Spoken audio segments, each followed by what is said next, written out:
Discipline is such a sensitive topic for both parents and teachers alike.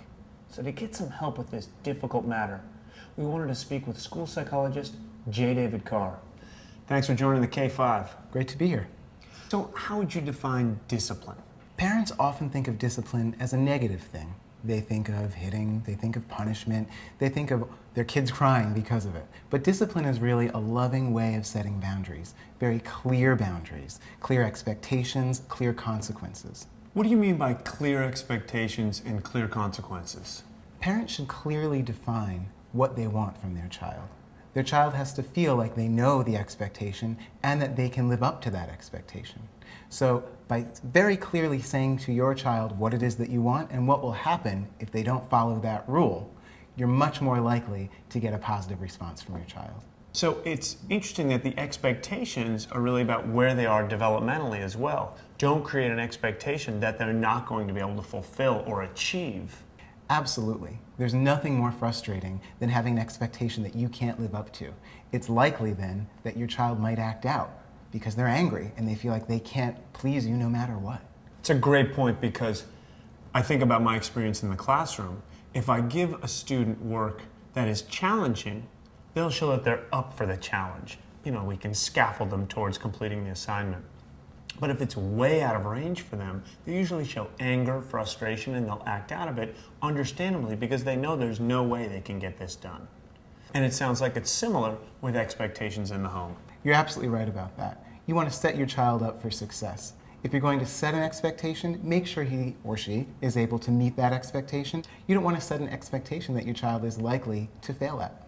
A common situation for parents, I would imagine, about setting expectations are things that happen in the home or in the family social life. Like, let's say, going to a dinner party or a barbecue where there's a lot of adult interaction. Maybe there aren't that many other children for their kids to interact with.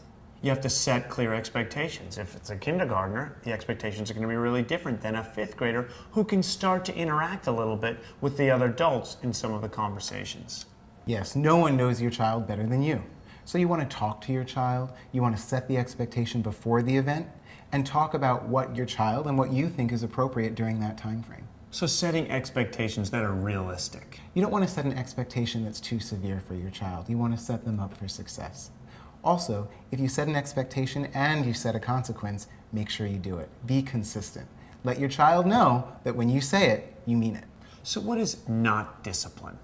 Discipline is not born from frustration or exasperation. Discipline is very deliberate. Discipline is thought out. And discipline is also hard on the parent, quite honestly. You have to be consistent, you have to be clear, and you have to do what you say you're going to do. So it sounds like discipline is really a way to create a framework so kids can succeed on their own. That's a great way to put it. Discipline is not synonymous with punishment. Being a school psychologist, what are the most common problems that parents are dealing with in the home? Usually when parents come to my office, they say the same thing, that their children aren't listening. They give an expectation, they give a consequence, and the child just disregards it, and they say, what do? The answer to that is be consistent. When you say you're going to do something, do it. After a while, your child's going to believe you. Set them up not for failure, as many people think discipline is about, but really set them up for success. I agree with that completely. You want your child to feel safe, and within boundaries, children and adults feel safe. The most important thing to remember here is consistency. If you say you're going to do something, do it. Otherwise, your child is not going to trust your word. It's really important within discipline to allow your child to make decisions for him or herself, to either accept the consequence or reject that consequence and do the right thing. We all make bad decisions, but we want to encourage children to make better decisions, decisions that best suit your life and their lives. When they do make a decision that's good for them, acknowledge it. Let them know that they've made a good choice. It feels great for everyone, both children and adults. Thanks, this has been great. You've really cleared up a very sensitive topic. Thank you for having me.